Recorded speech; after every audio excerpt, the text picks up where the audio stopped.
With that, we're going to have Eric Dumbaugh give his presentation right now on transportation. All right. Thank you. And every time I do a CNU thing, I'm trained as an engineer, so every time I go to CNU thing, I spend hours getting brutalized and battered by how evil engineers are. But we're not all bad. And hopefully, you'll see that. Turning it off so it wouldn't make that noise, just so you know. It's okay now. We good? We good. All right, so I know you guys had Jeff Tunlin here last time. And Jeff and I have worked together, we've written together, he's excellent. And I know what he does, and I want to build on that a little bit. So I'm going to start talking about something that may be familiar for those of you who attended the last one, but to catch everybody else up who hasn't been there, and then move on to what I think the future of transportation, urban transportation, is going to look like. Because we are in the middle of a profound shift in the way we do things. Many of the economic forces that have been discussed earlier today are not just affecting cities, but affecting the way we do transportation. So I want to go into those factors and then talk about how cities are starting to deal with them. Now, to recap, the standard transportation approach that we have is we grade our streets from A to F based on how much congestion and delay there are, with A being free-flowing, go as fast as you want, and F being gridlock, right? And we typically establish level of service D or E, which is congested but not gridlock, is the standard that we want for our roads. And we do that for the peak period of the day. So we want the roads to be free-flowing at the busiest time of day, to the extent possible, which means for the rest of the day we've oversupplied capacity. So we've got a relatively inefficient approach to dealing with this now, and anybody who's tried to engage in placemaking, anybody who's tried to make their cities better has come across this and fought with the engineer about this. Right, and this one, I love this graphic, this is from Orlando, right, because it really illustrates how stupid our transportation approach is. So what we've done is we've simplified everything down to its core elements. We've looked at where all the congestion is, and then we identified how to address that based simply on how many lanes we need to provide in each direction, right? So do we need 1 lane, 2 lanes, 3 lanes, 4 lanes, 5 lanes, 6 lanes in each direction, right? Let's just add lanes and we'll solve our problem. We're gonna build our way out of it, right? And so Atlanta's tried this, right? So you have Atlanta in 1965, the downtown connector. They had 6 lanes of traffic congestion. Over the following 40 years, they added 10 more lanes. Right, so now instead of 6 lanes, they've got 16 lanes of traffic congestion. Right, there's been a proposal to add another 8 lanes to the thing. Right, if 16 ain't going to do it, surely 24 will. Right, but we are at the end of this. Right, this is done.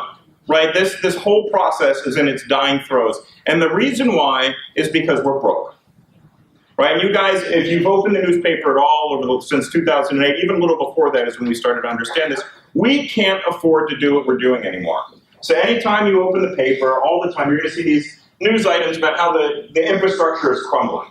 Right, we've got a crisis in infrastructure. Infrastructure is our backbone. We're getting a D+. Right, we've got the infrastructure of the third world. Right, it's crumbling and we're doing nothing about it. And the reason for that is because we don't have the same revenue streams to do this. Most of our transportation is funded off of gas tax at the federal level. The gas tax we leverage off of auto or gasoline sales, right? And we've got a couple of concurrent trends right now that's diminishing the amount of funding that we have. The first is that people are driving less. VMT has plateaued, and over the last several years it's gone down. People are driving less. And thanks to the fuel crisis that occurred 2008, 2009, when we were paying $5 a gallon for gas, people started buying more fuel-efficient vehicles. Our fleet became much more efficient. So we're consuming less gas as well.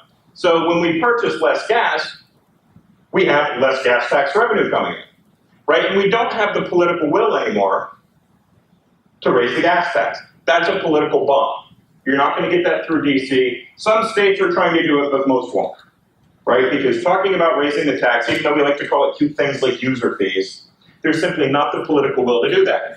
What I don't think most people realize is we're not paying for a transportation system now out of the gas tax. The federal expenditures now, we're spending roughly $13 billion per year from the general fund. We're converting that into the highway trust to cover our current obligations.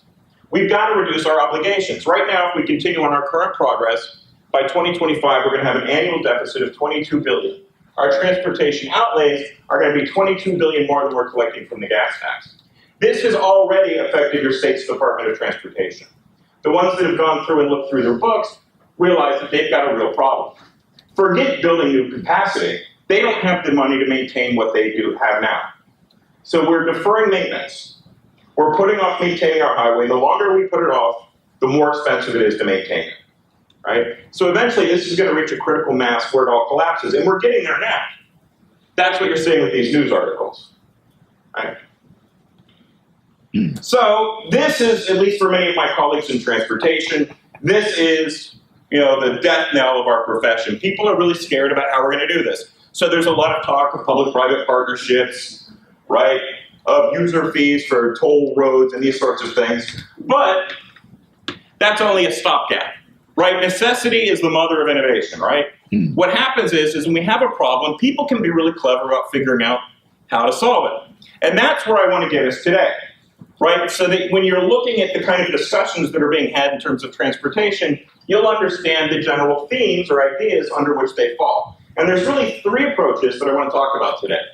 First, this is one that's been prevalent for the last 10, 15 years, which are operational enhancements. I'm not going to spend a lot of time on that. Network level solutions, which CNU has been instrumental in advocating. John Nordquist and a lot of folks that deal in the transportation side of that. And then the future, what I'm going to talk about are 7 different things that are coming together right now that are changing the way we engage in transport planning. So the first is operational enhancements. And by operational enhancements, what that is how do we squeeze a few more cars through the existing system? Right? If we can't build more capacity, how do we make the system we have more efficient? One that everybody loves, right, is signal coordination. Right? Well, if we can simply coordinate our signals along an arterial corridor, we can get a straight stream of progression through the corridor, and people can move more efficiently through there. Right? Everybody loves that until you adopt it. Right? Once you adopt it, people realize that they actually have to slow down because they set a speed. You can functionally establish a speed limit there. They did it in Houston. Everybody got really upset. They established one at 35 miles an hour. Everybody said this will be so great, but they got used to going 45 and 50. Then they all got pissed off that they had to go to 35. But it worked. So it not only moved traffic through there more efficiently, it slowed it down. The other one that most metros have now are these traffic management centers, and they're really, really cool. Right? This is the transport of the future. You can look at all of your system all at one time on a variety of screens, identify where there are problems or breakdowns in the system. We see a broken down car here, it's causing Gawker delay, right? Just clear it, get it out of the roadway, and we can get that out and have the traffic moving more efficiently. So traffic management centers that monitor the flow of traffic and ensure that it's clear. These are 2 approaches. There's a whole host of others that I won't go into. There's this whole intelligent transportation systems movement that's going forward that is adding features as well. If those of you are into ITS, anybody into ITS, this is not a CNU thing. 1, okay. That's 1 more than I thought I'd have. Right? But we won't go into that because most of that will bore you guys. The general idea that I want you to pick up is these solutions are all about how to squeeze more capacity out of the existing system. And that's a fine thing to do. We've made the investment, let's make it work efficiently. But we've got to move beyond that. That's not going to solve the problem. The next one that is essential for what we do is developing network level solutions. That the new urbanists and the transport folks that work with this have come to realize that much of our congestion problem is really the result of building stupid transportation systems. Right? We like the functional classification system. We like the local that feeds up to the collector that pumps everything out to the arterial. It keeps that local traffic out of your neighborhoods. Right? We like it because it feels safe. Right? There are fewer cars to run over your children. Now, just as an aside, I did some research on this. Now, most of my work is in traffic safety research-wise. So I wanted to see if it was true that these neighborhoods were in fact safer. And as it turns out, at the local scale, yes. You're less likely to get injured and killed here, but you're far more dangerous living in the suburbs because you go out to the arterial and die. Far more than you would in the city, right? So all we've done is we've made you more likely to die, but less likely to die in your neighborhood. All right? But forget the safety problem. I want to talk about the mobility problem here. So the problem with pumping all of this traffic into a single thoroughfare is you create a series of bottleneck points, right? All of that traffic is loading on to a handful of points. And no matter how many lanes we have, we still only have 60 seconds in a minute. And any amount of time allocated towards one direction of traffic is taken away from another, right? So we've created a fundamental operational problem with this network. So a graphic that a lot of folks use, and it's right, is that by taking the same amount of lanes but distributing it over a grid, you actually get more capacity because you diffuse that traffic across a network. So rather than one, two, or three intersections carrying the whole load, you've distributed a number of them. So when one intersection gets overloaded, it defers over to the next, and everything works more efficiently, right? It's a more resilient system, right? Resiliency, again, is a system that's able to adapt to stresses and failure. This is failure. That's resilient. All right? Now, I'm going to show you some examples of how this kind of thinking transforms the kind of way we think about transport problems. So this is one in Winter Park, Florida, right? I'll show you the problem on the ground. Well, I'm missing a slide here. There we go. Here's the problem. You've got Orlando Avenue rolling through, runs at high congestion. Then you've got Lee Road with people trying to extend down to an arterial down here. They're not able to do so, so you add a bunch of left turn traffic, and you create choke points, right? Right here. So operates at level of service F, it fails, right? We've got another problem, which is, one, if you want to add capacity, how are you going to get it? This land's already developed. We've added value to it by that. It's expensive. So taking lands to add capacity is not practically viable because of the cost. So the question then becomes, how do we solve this problem? Right? Do we just increase the money that we have? We don't have the money to do it. But we can rethink the problem. The real problem here is not really an intersection problem. The problem is that we've inserted a super block into the middle of this area. We've created a super block that everybody has to negotiate around. So how you deal with this orientation shifts about 90 degrees here, just so you get orientation. So this is the intersection we're trying to solve, Lee Road and Orlando. Rather than forcing everybody to go around, around, and around, this is what they want to do. So let's add the connection, add the link. Now you diffuse that out. And for you people who aren't operational geeks, we engineers hate left turns. Right? Left turns are just awful. They introduce another signal, another portion of time into the signal cycle that we hate, right? And you've got the startup lag, right, where the first person waits a second or two before they pull out, and the person behind them takes a second or two. It's all wasted time. And then they spend more time going through the intersection on the left turn because instead of going straight through, they go through and they curve and they decelerate. So we're moving fewer vehicles through at the left turn, right? One thing all engineers agree on, we hate left turns. Right? If you go to New Jersey or Michigan, you'll see all kinds of crazy engineering solutions, right? Where we build these little overpasses or whatever, so people are going right and around rather than making the left turn. We spend millions of dollars to avoid intersections with left turns, right? Here we get rid of two of them, well, one of them really, one right, one left, by simply adding a street. And the one thing that urbanists definitely get is once you connect the network, you've created the foundation for something that could be better than sprawl. The connected network lets us get to the pedestrian solution, lets us get to the transit solution, allows things to be multimodal. All right? Here's another one I want to show you guys. This is Riverfront Parkway in Chattanooga, Tennessee. So they've got, it is signalized, but it's a high-speed, limited access roadway that travels along Chattanooga's waterfront. Right, so here's the problem we have. Right, it's the same problem we saw before. We've got choke points backing up along the roadway. So all of the people trying to commute into downtown, they come along Riverfront Parkway, come down, enter this point to try to access downtown. This intersection fails in the morning, and then it backs up, and the next intersection fails, and it goes on down the stream. So you've got a ripple effect that causes the entire corridor to fail, right? But the reality is, if you think about this problem, it's not a capacity problem. It's the fact that none of these people want to be at this particular point. They're not trying to go here. They're trying to go to a more general destination downtown. They all have micro destinations. We're loading them all onto a single point, and we're creating failure. So this was done by some friends of mine with Budding Jackson, right? And they wanted to propose a solution to the problem. So we've got this problem of failure, right? So what they proposed was this. And you might say, well, goodness, how can you solve a capacity problem by reducing lanes?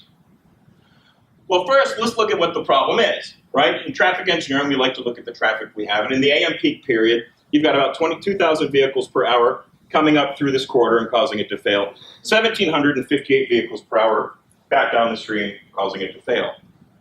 We know that they don't want to go here. So why don't we punch holes in the corridor, right? Let's start diffusing that traffic off of Riverfront Parkway and into the grid. So the proposal is this. Punch a series of them in here, allow this to work as an urban street. An urban street connects things, right? And this is post-installation volumes. The volumes went down by more than half, right? So rather than carrying over 2,000 through this corridor, they're now down to 800 during the peak hour, right? And when you're only carrying 800 vehicles per hour, you can take out the lanes. You don't need them, right? Problem solved. We distributed that over the grid, and now you've got a street that accommodates other purposes. More importantly, for the economic development of Chattanooga, it reconnects that city up with its waterfront, right? So here's what you have before, here's the aquarium and all that stuff that they installed there. This is the after solution. Or a better picture of it is here. So rather than a limited access parkway separating downtown from its city, they now have a public space, right? Which suggests that we need to, if we're looking at urban traffic problems, rethink what the nature of that problem is. Right now, we try to address traffic just like we would address water, right? If we have a stream, right, we want to pipe it, which we always want to do, right? Bury it, pipe it, that's what the engineers are trained to do. Like, let's bury it and pipe it. We simply need to figure out the volume that we have, build the pipe wide enough, and problem solve. We do the exact same thing with traffic, right? We forecast out future traffic volumes, and we try to make sure that the pipes are big enough. But as urbanists know, you can never make the pipes too big, because urban traffic congestion is not like water. It doesn't have a fixed state. It's a social system, not a physical system. Social systems are adaptable based on the environment in which they operate. You add the capacity, and people adjust their behaviors accordingly. We have more capacity, people can move further out to where land is cheaper, get bigger houses, and they make their decisions based on that. And what we've seen over time and time again, that within 5 to 7 years of these things, we eat up all the capacity that was supposed to last us for 20 or 30. Why? Because it takes that long for the development cycle to reaccommodate for people's decisions, to adjust to the traffic system. And what we've done is we've just done what Atlanta did. We've just created more lanes of congestion. All right? So the model, the water model, if you want to use the appropriate one, is not the pipe and the stream, it's the wetland, right? We know that wetlands, when we have a major surge of water, right, prevent flooding because it has the excess capacity to absorb that water. So rather than focusing it into a large area, it diffuses that volume over a large area, right? I like this one, too, to discuss urbanism for a few other elements. And the one in particular, and certainly we in Florida know this, that when your wetlands are active, right, you create a critical wildlife habitat, right? The Everglades is teeming with life when we don't pollute it, right? It's amazing how, I mean, you go down to Florida, it's teeming with wildlife, right? Because we have the habitat for that. Well, if wetlands are the habitat for animals, right? Cities are the habitats for people. And that's where I want to get you to here, which is what are the major forces going on in transportation today? What is the future going to look like? Right? And I'm making some prognostications here, right? I'm going to make some guesses, but I think I'm right. I think there's enough examples. And if I'm wrong, that's okay, right? First one, now before I went to FAU, I was with Texas A&M, and they have a group there called the Texas Transportation Institute.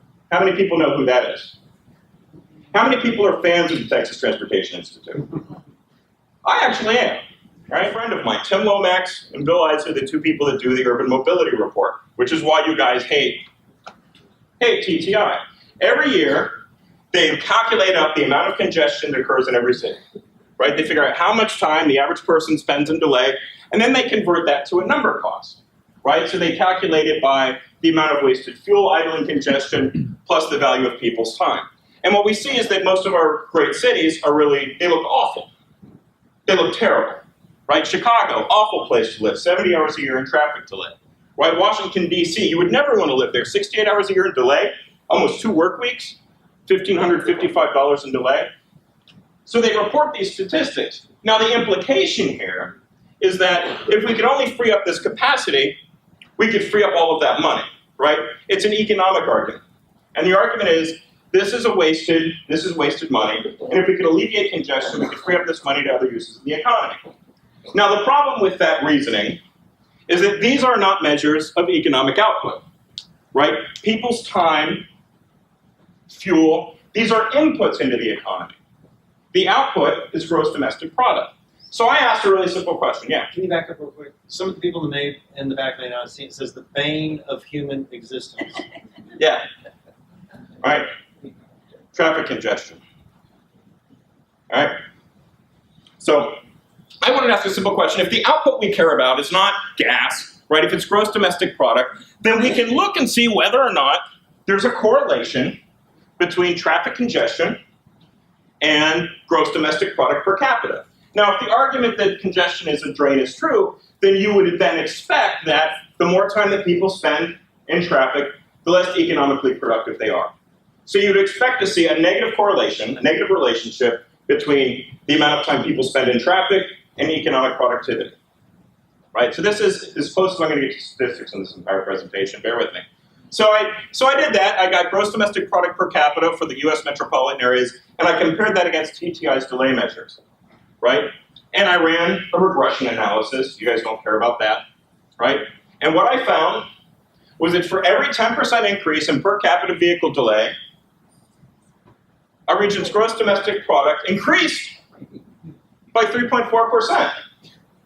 Stated another way, our regions became more efficient, more economically productive rather, the more time people spend in traffic, right? Right. So that suggests that we should be creating gridlock, right? The gridlock's a wonderful thing. That if we want to save our regions, we should just make all of our roads congested. Now, what I would suggest to you that that's the wrong way to look at this. The theory that we need to alleviate congestion to save the economy is just wrong, right? What it is we don't have a good sense of what traffic congestion is. Traffic congestion is a byproduct of a vibrant economy, right? Is people work, right? They have places to go, right?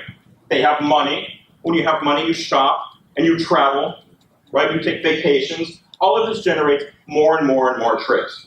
One of the interesting things we saw during the Great Recession is that as people became unemployed, they do a lot less travel, right? And of course they would. They're not going to work anymore. They're broke, right? All those trips disappeared. The same was true during the Great Depression. As people become unemployed, they travel less, and as the economy is vibrant, it goes up.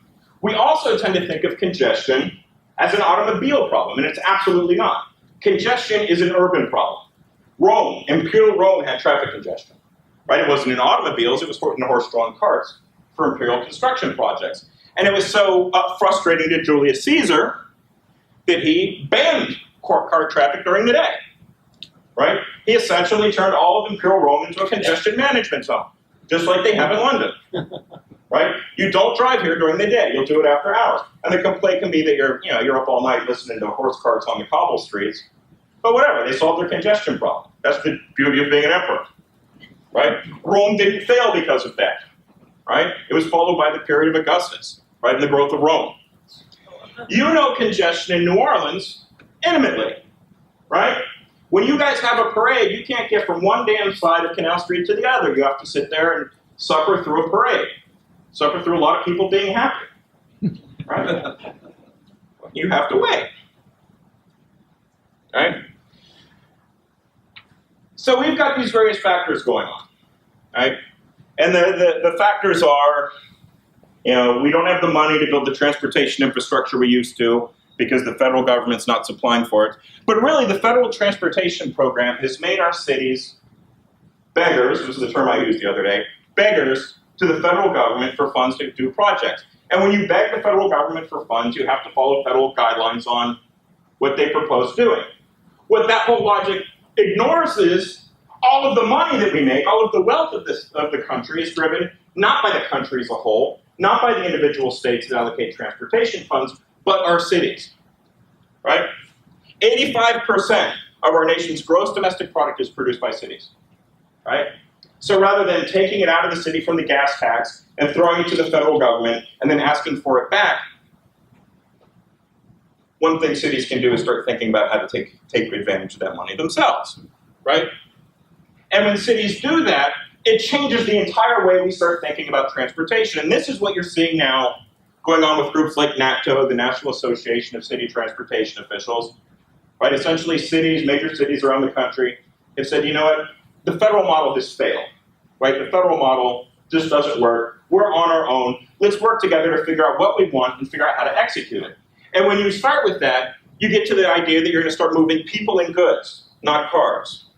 Cars are not a unit that makes any sense at all for moving people, if people are what you want to move, right? A car is roughly 18 feet, right, by 6.5 feet, right? So it's about 100, 105 feet, square feet, to move a human being, right? A human being is about 2 feet wide by 1.5 foot deep, right?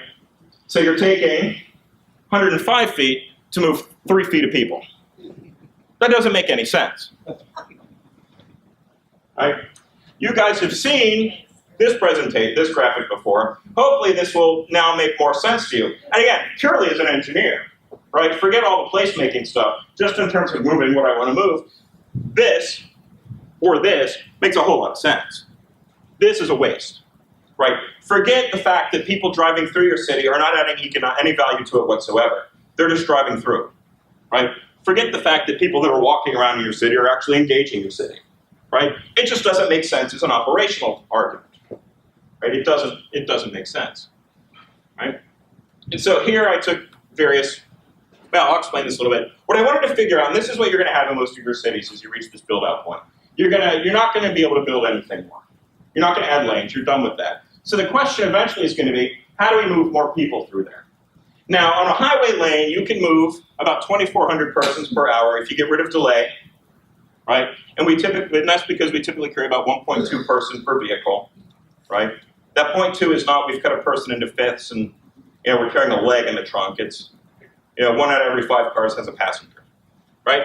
But with the same sort of land use, right? The same sort of space with bus rapid transit, you can move about 36,000 people per hour, right? Heavy rail, 72,000 people per hour in one lane. So if the need is to move more people, right, we get rid of the car as the unit that we care about and we focus on people, suddenly transit makes a whole lot more sense. All right? The next thing is, and everybody's after that slide is going to say, oh, we need to go build rail. And no, right? Building a final state like that often doesn't make a lot of sense either. You can go to Atlanta and see how that fails, right? MARTA, their rail system, they built it out without having the development to support it, and the system's constantly struggling, right? A good example, again, necessity is the mother of invention, is Curitiba, Brazil. How many of you know about Curitiba? So I know how much time to spend with this. A few of you. Curitiba has the problem that our cities have now, at least it did 20 years ago, which is we want to provide transit. We don't have the money to build gold-plated transit. Well, how can we get something that works like rail when we can't afford rail? So they started rethinking the problem, right? They said, well, we can only afford buses. Can we make buses work like rail, right? And the solution was, or the answer was, yes, we can. Because it's not the fact that it's on tracks that matters. It's other features of the system that matter. The fact that it has a dedicated lane, right? Rail moves fine because there are no cars impeding it. The buses most of you have in your community suck because you're just going at the speed of the slowest car in the outside lane, right? Get rid of those cars, right? You suddenly made it more competitive. The other problem is those who on the walking tour realized yesterday is boredom, right? You know that. We got on the bus, there were like 30 of us. Like we go get on the bus and everybody sitting in the bus was like, fuck. Right? We gotta pay. We're sitting here, we're with our dollars on it. We gotta make our dollars, so we're sliding on this, trying to feed it in, right? There was the one guy, this is so New Orleans, he was sitting there, he was holding something in one hand, and he was just dropping penny after penny after penny in there, right? And we all have to wait for that, right? The bus ain't going nowhere, right? Curitiba solved this problem very simply. We don't need to build the station, we just need to have people pay for boarding before they get on, right? And then we have the bus load at grade. So everybody's already screwed around, right, feeding their money into the fare box, and they can just get on board, right? So there's no delay, there's no waiting for people to climb steps. It's also great for the disabled.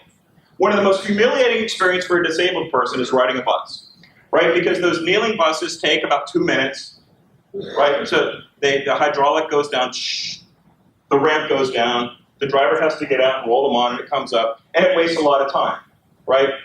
And forget the inefficiency of that. There's also the sheer human or inhumanness of stigmatizing somebody at that level. Let them board beforehand, right? They just lift right up. They're not making anybody wait. They already paid. They're ready to go. And because the bus is that great, they can just roll right on like everybody else, right? This is the principle of universal design. Good solutions work well for everybody, right? And current TV was able to do this without spending much more than they would have spent for buses, right? These loading tubes aren't that expensive, right? They just allocate it right away and put those in. Another great example, right? Texas has had a huge problem. Tom DeLay, who I guess he's now in jail, right? Tom DeLay was Speaker of the House, and Houston wanted to build light rail. And every time it would roll through, Tom DeLay would say, no, we're not putting rail in. It's from Sugar Land, right outside of Houston. We're not going to provide it. So Houston was screwed. They couldn't use federal funds. There was no way to get around Tom DeLay. So they said, well, all right, we're going to have to do this ourselves, right? And the system's being built out now. But when they started, it was, we need to scale back the system that we're going to build. Right? Let's focus on something that we can afford, something that will work. And the first thing they did was about an 8-mile link on a route that already had established bus ridership service. Right? And so they dropped it in, right? And because it already had demand, it was already accessing destinations that people wanted to go, it became the most successful New Start Light Rail project in US history. Right? The thing runs at 7-minute headways, last I checked, 7-minute headways at peak hour at capacity. Right? It's a huge success. And based on that, and Tom DeLay going to jail, right, they were able to then get federal funding to build out the rest of the system. Right? They built it incrementally. This is the game changer, though. Right? And you saw some of this earlier. Right? It's the automated driver. There's a lot of reasons why the automated cars are good. Well, right now they're awful, right? Because you have to, for them to be safe, they need to be able to predict what humans do. Right? And it turns out they're very bad at that. So they crash a lot. Right? But I'm pretty sure we can technologically get around that problem. Right? But once we do, this allows us to do something amazing. And on an efficiency side, it allows us to move a lot more traffic in a given lane. Because one of the problems we have with capacity is people need to leave some margin of distance between cars, right, to account for stopping and braking and the like. And when they don't do that, you get a lot of rear-end collisions. Right? So basic human fallibility makes us space out distance between cars. But if we can automate that, we can reduce that distance down.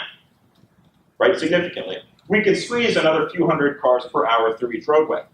But that, I think, is not the most significant thing. The more significant thing is what they're piloting right now in San Francisco. Right? So right now we use Uber like we use a taxi. Right? We call it up, it comes and picks us up, usually quicker than a cab could. Right? It takes us where we want to go. What Uber is experimenting with now is providing fixed routes.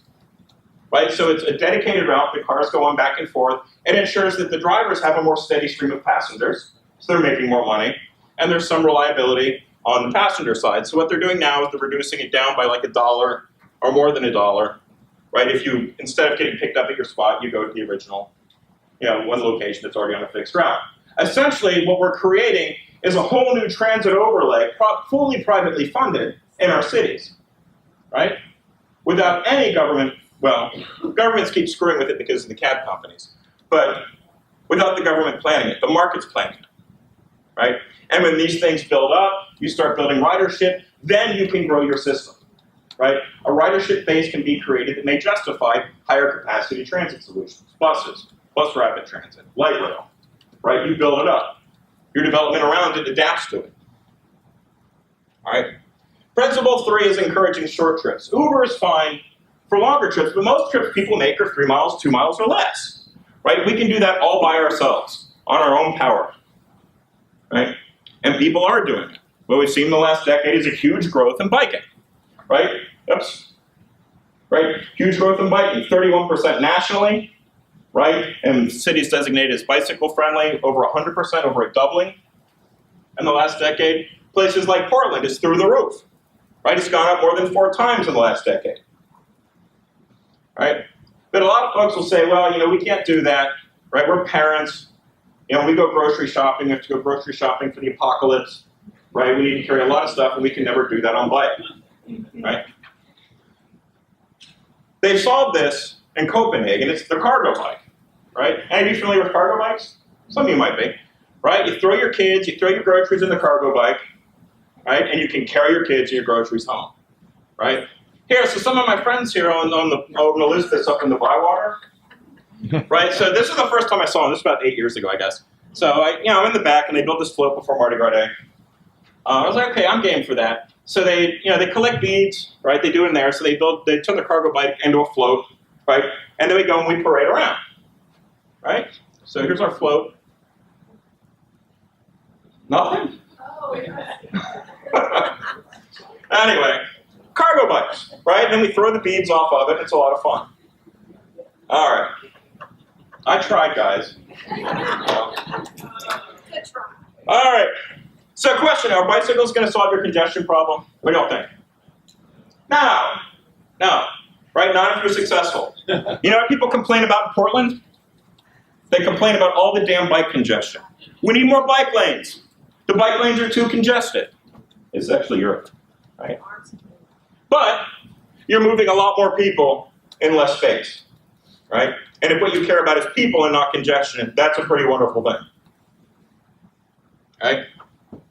New York is starting to evaluate how these improvements, bicycle improvements work. The city of New York is doing amazing stuff in terms of performance measurement. I mean, they're way ahead of anybody in the academy, right? Because they're implementing it and then they're studying it, right? And watching what New York does is just eye-opening. So they've been engaged for quite a few years now. Under Bloomberg, they started this, going through installing protected bike lanes, but then looking at its effects in terms of safety, right? Crashes go down when we install these things, right? Injuries go down. But what's interesting is when we put these things in, retail sales go up, right? All these bicycles, something about the presence of bicycles, is resulting in a large increase in retail sales for the businesses adjacent to the route, right? Principle 4, if we're going to be shifting people to walking and biking, we need to start protecting vulnerable users, right? We need to start creating systems that protect the pedestrian and the cyclist from death and injury. Now, an interesting thing happens is that when you design for pedestrians and cyclists, you make everybody safer, right? I mean, this is something I've studied quite a bit. You make everything safer. Next is, and this has been pioneered by Jan Gehl in Copenhagen, right? Really good places are determined not just by the number of people that are there, but by how long they stay, right? And then if you build really quality spaces, people will linger. They'll take time out of their lives and spend it in that space. And this is the pedestrian mall in Boulder, right? People lingering, right? We use the term loitering as though it's some sort of bad thing. Loitering is wonderful. We want to encourage people to loiter, right? And this is another New York study that's looked at this. It was a 5-leg road, which doesn't work for a number of reasons. I won't get into that. But they closed one leg off and converted it into a plaza. But then afterwards, they measured what happened in retail sales. And here's what's interesting. Right? There's a little drop off when people were figuring it out, but now as it turns out, every summer and every fall, retail sales spike. Boom, boom, boom, boom. Right? This is the pulsing heart of the city. Right? The snow melts, it gets warm, and we go outside. And while we're outside sitting in our parks, we buy stuff from local retail right here. All right. The next one, this is one that Andres talks about a lot, which is the idea of trial and error urban succession. Like, you can't start at the end state. We tried just doing this as a pedestrian mall. We tried this all over the 70s, and it never works, right? You get here as an end state, right? You get here at the very end. You don't start with this because you don't have the demand for it. You build the demand, and the demand comes from people, right? So here's an example of how we do this. This tactical urbanism stuff that people were talking about earlier, right, is great for a whole lot of reasons, and I'll give you an example. So this is one warehouse district in Fort Lauderdale. Right, the owner of these warehouses, a fellow by the name of Doug Adams, was amenable to converting it to art use, right? I'm not really doing anything with it. I'd be glad to do something. There's a lot of nonsense here. There's like a tile shop back there, an empty lot, right? But it was an opportunity, a low-cost opportunity to incubate arts and culture. So we at FAU started looking at this as a class project. We're like, well, how can we convert this? If we really want to do this, how can we convert this into a street that's good for pedestrians? Right, we only have 20 feet right away, right? So there's no room to take that out and start putting in pedestrian infrastructure. So the solution is to figure out some way for that street to work for everyone. So we proposed a Wooner, which many of you may know. It's a Dutch living street where you essentially make it safe for everyone by throwing a whole bunch of stuff in the middle of the road that cars have to go around, right? So there was no way on earth we were going to convince the traffic department at Fort Lauderdale to let us do this. So we didn't really ask, right? What we did is we got an event permit. And then we just started planning the event. So it started off with a couple of students in a local landscape architecture firm, right? And then people got wind of what we were doing, and all of a sudden, all the little millennials pop up, right? Mind you, we applied them with beer. It was free beer and wine, right? But they all just started popping up. So suddenly we were getting these huge crowds. All these people with a vested interest in the, oh, that's my 40-minute warning, because we academics can talk all day. I think that was don't refer to millennials like the elves. Anyway, so I'll wrap it down in the next 10 minutes because I don't want to ramble forever and bore you guys, which I'm prone to do. So they all start popping up out of the woodwork, right? We start figuring out how can we get cheap stuff, how can we get easy stuff that we can do, right? So it turns out Lowe's partnered with us. When people go and get lumber cut at Lowe's, they only take what they need. And so at the end of the day, there's like all this excess lumber that they just toss. So we got it, right? Pallets, right? Lowe's loaned us landscaping, right? My friends at the landscape architecture firm talked to one of their suppliers and got us a bunch of big trees, right? And then I ignored everything I learned in engineering school, right? And instead of getting rid of the trees, I put them right in the middle of the street for the drivers to crash into, right? I threw my education away. Here are my students, right? We're building in a median island, right? And if we're going to do that, let's stick all kinds of other obstacles in the street, right? And an amazing thing happened. Even in South Florida, where nobody knows traffic laws, everybody's an idiot, right? They're crazy. When you get kicked out of every other state, you go to Florida, right? Even there, it worked, right? The prevailing operating speed of this street is the speed at which a woman feels comfortable pushing her child in a stroller, right? Now, the city traffic engineer, her name's Diana, she came out to the event. She didn't really know what we were doing, so she sees this, and she was like, oh my God, if I had known you were doing this, I would have never signed off on it. I wouldn't have done it, right? But then she got to see it. But we also did other things too. So we let all the other community visions to come in. People wanted community gardens, right? Healthy food, dog parks, right? Food trucks come in. Need food trucks, places for them to sit. Art, right? But it's also an educational thing for all of the people who participated. We took these ideas, we labeled them, and people could see it as a living educational exhibit of what's possible, including the city, right? And once you see something that works really well, it's hard to go back, right? We've had this, and then after a day, it's gone, right? Anyway, here's the sign of a successful street. Mom letting a little boy and little girl wander in the street without holding her hand, right? That's the sign of a street that's good for people, right? Anyway, city got religion on this. Here's the current plan for it, done by the landscape architects, right? The community garden, they've got a local church to donate the land, they've got a grant to start it, they're breaking ground now, right? All of it just from a bunch of people sitting around figuring out what they want to do. All of it done for almost no money, right? I seeded it with some foundation money that I had. I think our total cost for this was $5,000, right? What we created at the end of it was a very active arts district. So all of the artists that can't afford to be in Miami anymore are coming up to Fort Lauderdale, right? And we're glad to have them. But you can do it on a bigger scale too. Times Square, right? The closing of Times Square. That didn't happen all at once. They did an experiment. Let's close it off for a period of time, right? Just throw out lawn chairs there. Worked great, right? And they discovered an interesting thing with the lawn chair thing is they didn't just evaluate whether people used it. They also looked at its traffic effects. So they wanted to figure out if it had a negative effect on traffic throughout the area. And they measured this, interestingly enough, by taxi cab speeds because they monitor those. Right? And it turns out that after closing this leg of Times Square, traffic volume through the area, or the number of cars going through it actually went up. Right? It became more effective.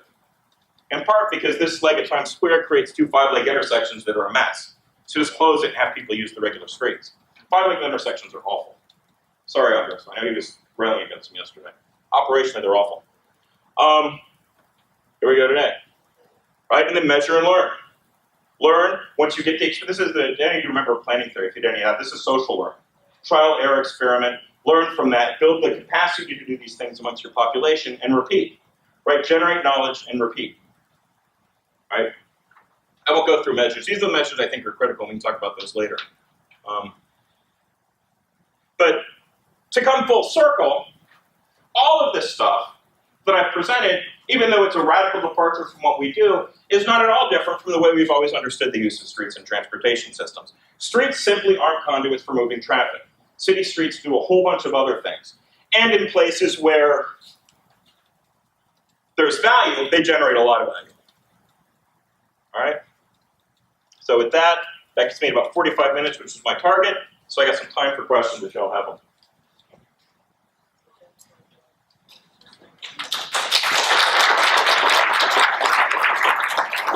Yeah. In the back? I have a question. I've been to transportation meetings for many years, Uh-huh. and I've worked principally in nighttime economies.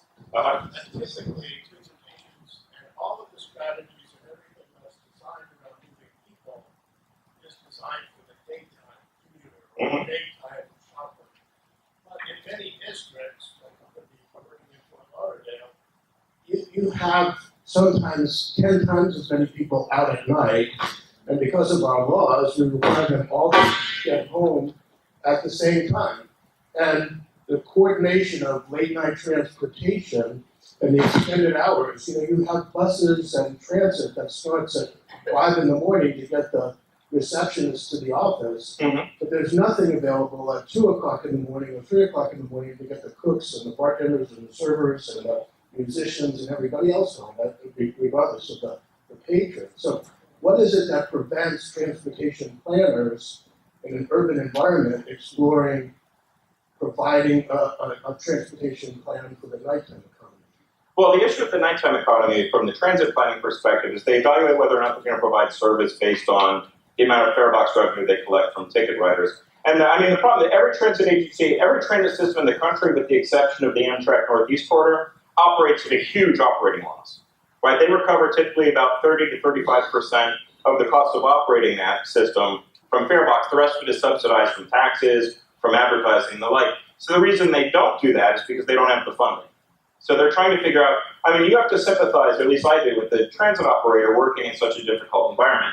So that the real challenge, if you want to get them to do that, is to figure out how to cover the operating costs. Or the flip side, and you might be able to get various foundations to subsidize in that some way.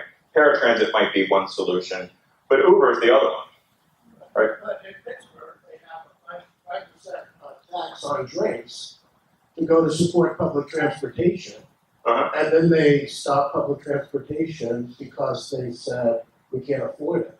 So even when you do generate revenue, that's big. Just think, where is most drinks consumed? They're consumed at night. Right. So 5% of alcohol sales are going towards public transit, but the people who are supporting that aren't getting the service. So there are people who are making those decisions saying, well, we don't have the ridership. But oftentimes, when I worked in Calgary, they said, well, we've never evaluated demand at 2 o'clock in the morning.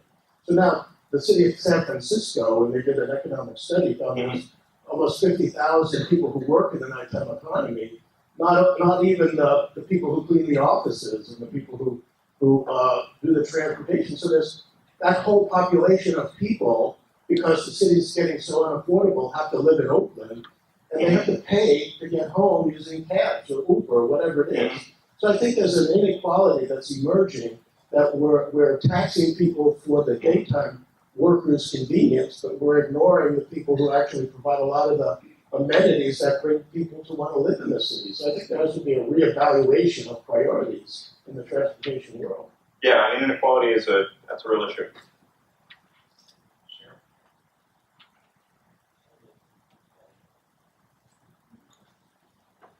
With the low carbon impact of street legal golf course, why isn't there an effort to use that to ease urban congestion? I don't know that there isn't an effort. I think a lot of it is just bringing it to people's awareness. I know in Delray Beach, where I lived for a number of years, the local restaurants actually provide that service. They've got a service area of like 3 to 5 miles or something like that. And so they just, on call, you call them up, the golf cart will pick you up and take you downtown and take you back. I really think it's just a matter of finding the stakeholders that are willing to pay for that and getting it done. Your downtown, your entertainment districts, they want that. They're fighting the parking battle too. That gets them out of their cars. So I think it might be, honestly, just have a discussion and look at a couple of examples and see if it makes sense for your community. I mean, I think your point is a very good one, and I think most people just simply, we get so used to thinking about one type of solution, and that solution is the car. But broaching that, particularly if you get somebody else to pay for it, is a win. Got a question here. So I don't want to ramble too much, Okay. but I might end up doing that. Having just gone through a public process, I think that something that isn't considered as part of your presentation is that 800-pound gorilla of how do you get the public on board with it. You know, what we were trying to do, just to give some context to my question, was create a realignment of a road that was dedicated to the cars, that then gave the other road more operational efficiency to work for the people. So give a car street and a people street, and economic development will follow. It came out of a central business district redevelopment plan, utilizing smart code, yada, yada, yada. Anyway, came time to actually do it, and because of 5 businesses in an architecturally uninteresting 1960s strip mall, stopped the whole damn thing just because of Facebook and think about the children and all those other things. So how in this area of urban transportation do we start to realign the public's way of thinking that, you know, it's not just about the cars and the people, but it's all, you know, what we were trying to do was thinking about the people, but all they were concerned about was how it's going to move people quickly through the town and facilitate crime coming in. Just for context, to suburb of Memphis, so we have some interesting crime problems. I mean, there's not an easy answer to your question because it's a very complicated question, but the dimensions here are first figuring out, I don't have enough information on the nature of the specific project that's being proposed, but in general, and I think Nathan covered this pretty good before, you want to figure out who those stakeholders are, who's opposing it, and get them together and start the dialogue. I mean, that is, in general, a good approach. Now, the methods for doing that, there's all kinds of public involvement processes for doing that, and also understanding, this is another thing that's important, the geographic scale of the problem. I mean, if you're dealing with neighborhood-level issues, that produces one specific suite of concerns about how it's going to affect me personally, how it's going to affect safety in my neighborhood. If you're dealing with regional concerns, neighborhood people are always going to say no. Right? So if it's a regional type project that you're dealing with, you need to get the regional stakeholders on board and realize that there's going to be some winners and losers, and to maximize the number of winners that are going to come as a result of that. But these are generic ideas, really, rather than a solution to your problem. And I guess just to follow up, it's more of a cautionary tale to the group because we did all those things. You know, we even made a 3D model of what it feels like to go through the space, and utilizing the CAD designs, and it just did not work. There were 300 people that came out to tell us hell no, and 3 people that came to support it. It was well, that kind of public meeting is never one of the going sadder to. moments in my career. Yeah, I mean, you need to accept that there are those kind of meetings are always going to bring out people who are scared, the naysayers. I mean, there are a couple of things you can do. Reach out to the people that may have an interest and engage them constructively in the solution. Or in my case, I loved working at Texas A&M. I loved being part of TTI, but I hated living in such a conservative community. I couldn't get them to even consider traffic circles, so I just moved. Goodbye. Yeah, because ultimately, right now, they're getting the community they deserve. Yeah. Okay, but if you're patient and persistent, you may change that. Okay, one final question, then we're going to take a quick break. Yeah. My question is that in some emerging countries, with emerging economies, you have a lot of people who aren't yet in an automobile, they're in bikes or mopeds. Do you see or hear about things in those places where are they wrestling with these issues now? Are they doing things differently? So I've been Bloomberg has a lot of money, right? And he just, a few years ago, he dropped $20 million to the World Resource Institute. They have the Embark program that deals with transport. So they had a $20 million grant to go out and start looking at these issues in the developing world. I was part of that team, and it really opened my eyes completely. So to give you a sort of short answer, they absolutely do get it. Is it developing world? First of all, you guys that are complaining about growth, you have no idea. Like, you're complaining about nothing, right? I mean, you've got tens, 20, hundreds of thousands of people moving from rural areas to urban areas in the developing world, and you simply can't plan fast enough. The economies are growing, and they've largely adopted the American automobile model of wealth. The detached home, the car, right? Or even in India, it's in a high-rise, but with a big garage and a car, right? So you've got the wealth getting the American-style car, but then you've got all of these impoverished people who are just on the street, and the result of that is that traffic fatalities are skyrocketing, right? It's the 5th leading cause of death worldwide, right? It's huge. So we were a part of this to go look at the problem and figure out what's going on. And it depends on country to country how they're, or really city to city, how they're dealing with it. The short answer is I don't know that there's a simple answer. It's actually more complicated in some sense. Because how do you tell all of these other countries they can't have the American pattern of development? Now we're going through there and saying, why don't we do like we did with cell phones, right? I mean, they're not adopting landlines, they're just going straight to cell phones. It's the same thing in these global cities. Let's just skip the car, right? So you bring in Copenhagen. Let's look at how Copenhagen does it, right? But it's a very difficult political argument. I mean, I just talk about how it works operate. The nice thing about doing this for a while is I learned not to answer questions that I can't. So I say, well, I'm just a traffic engineer, right? And that's not part of my manual. But no, it's a huge problem. But the solutions that we figure out here, we should be exporting to the rest of the world. And that was really the model that Embark was putting forward. And there was a report that came out, if you guys are interested, called Cities Safer by Design, that was released at the World Bank in January. I think it's online now that you can get it. And that deals with the issues in the developing world, but all of these things are perfectly relevant to what we do in the United States because the human body is exactly the same, right? People in South America are just as apt to get killed by 50-mile-per-hour cars as people here. So. Okay, we're going to take a short, brief break so we can trade out speakers, but Anders will follow up in just about 5 minutes. So take a quick break.